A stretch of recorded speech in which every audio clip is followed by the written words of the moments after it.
Hello, welcome to home unfiltered. അപ്പോൾ നമ്മൾ basilica of Bohm Jesus ഒക്കെ കണ്ട് അതിൻ്റെ തൊട്ടടുത്ത് തന്നെയുള്ള വേറൊരു പള്ളി ഇവിടെ കാണാനുണ്ട്. അപ്പോൾ ഇനി അവിടേക്കാണ് പോകുന്നത്. അതിൻ്റെ തൊട്ടടുത്ത് എന്ന് പറഞ്ഞാൽ ജസ്റ്റ് ആ ബസിലിക്ക ഓഫ് ബോം ജീസസിൻ്റെ മതിൽക്കെട്ട് കഴിഞ്ഞാൽ ഒന്ന് റോഡ് ക്രോസ് ചെയ്താൽ ഈ പള്ളിയായിട്ടോ. അപ്പോൾ അവിടേക്കാണ് ഇനി പോകുന്നത്. അധികം ദൂരമൊന്നുമില്ല.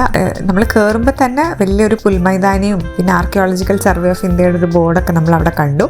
ഇനി പള്ളിയിലേക്ക് കയറുമ്പം ശ്രദ്ധിക്കാൻ കുറച്ച് കാര്യങ്ങളുണ്ട്. ഇവിടെ കുറച്ച് റെസ്ട്രിക്ഷൻസ് ഒക്കെ ഉണ്ട്. സ്ലീവ്ലെസ് ഡ്രസ്സ് പാടില്ല, ഇറക്കം കുറഞ്ഞ ഡ്രസ്സൊന്നും ഇവിടേക്ക് ഇട്ടിട്ട് ഉള്ളിലേക്ക് കയറ്റില്ല. അപ്പോൾ അങ്ങനെ ഉള്ളവരാണെങ്കിൽ ഒരു ഷോൾ എന്തെങ്കിലും പൊതിച്ചിട്ട് വേണം ഉള്ളിലേക്ക് കയറാൻ വേണ്ടിയിട്ട്.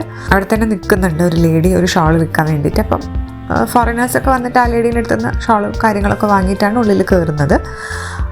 പള്ളി കണ്ട് അവിടെ നിന്ന് ഇറങ്ങിക്കഴിഞ്ഞിട്ട് നമ്മൾ നേരെ വീട്ടിലേക്കാണ് പോകുന്നത്. അവിടെ നിന്ന് ഒരു നൈറ്റ് മാർക്കറ്റിൽ കുറച്ച് ഷോപ്പിംഗ് ആണ് ഇന്നത്തെ രാത്രിയിലേക്കുള്ള പ്ലാന്.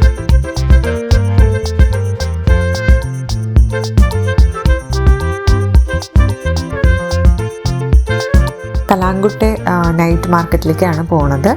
കാണുന്ന പോലെ എന്തെല്ലോ സാധനങ്ങളുണ്ട് കേട്ടോ.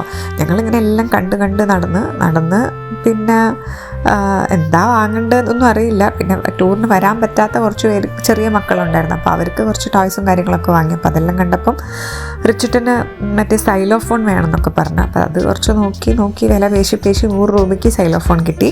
മാലകൾ, വളകൾ, പിന്നെ കീ ചെയിന്, ഗിഫ്റ്റ്, ബാഗുകൾ, പേഴ്സ്, അങ്ങനെ എന്തെല്ലോ ഉണ്ട്.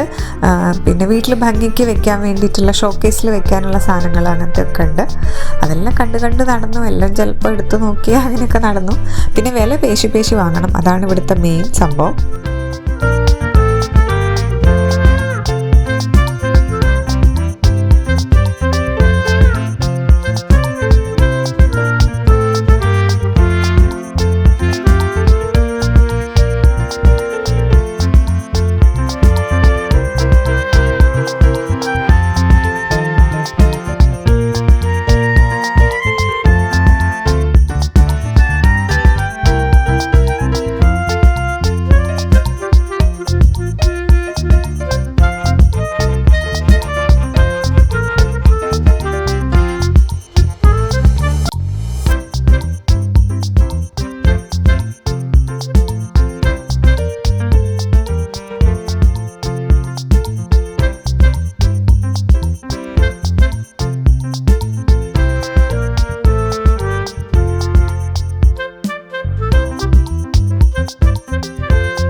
നമ്മൾ നേരെ നമ്മുടെ സ്വന്തം വിനായകയിലേക്ക് വിട്ടു.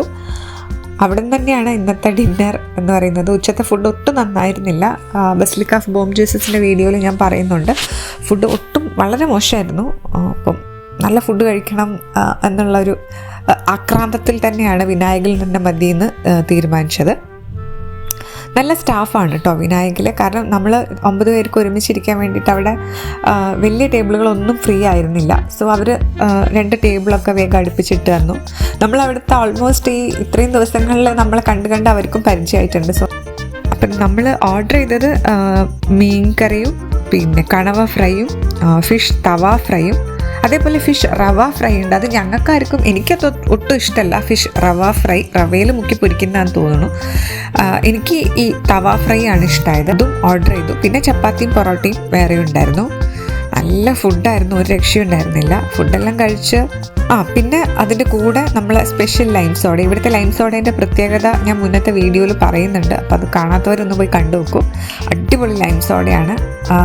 ശരിക്കും പറഞ്ഞാൽ നേരത്തെ തണുപ്പൊക്കെ ഉണ്ട്, ഈ സമയത്ത് ഒരു ലൈം സോഡേൻ്റെ ആവശ്യമില്ല.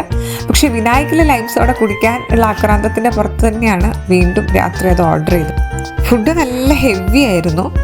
അപ്പോൾ ഇനി ഞങ്ങൾ ഫുഡെല്ലാം കഴിച്ച് നല്ല ഹെവി ആയതുകൊണ്ട് തന്നെ ഞങ്ങളൊന്ന് പോയി ഉറങ്ങുകയാണ്. അപ്പോൾ വീഡിയോ ഇഷ്ടമായാൽ ലൈക്ക് ചെയ്യാനും ഷെയർ ചെയ്യാനും മറക്കരുത്. ചാനൽ ആദ്യമായിട്ടാണ് കാണുന്നതെങ്കിൽ ഒന്ന് സബ്സ്ക്രൈബ് ചെയ്ത് സപ്പോർട്ട് ചെയ്യാനും മറക്കരുത്. അപ്പോൾ മറ്റൊരു വീഡിയോ ആയിട്ട് വീണ്ടും കാണാം. അതുവരേക്കും ബൈ ബൈ.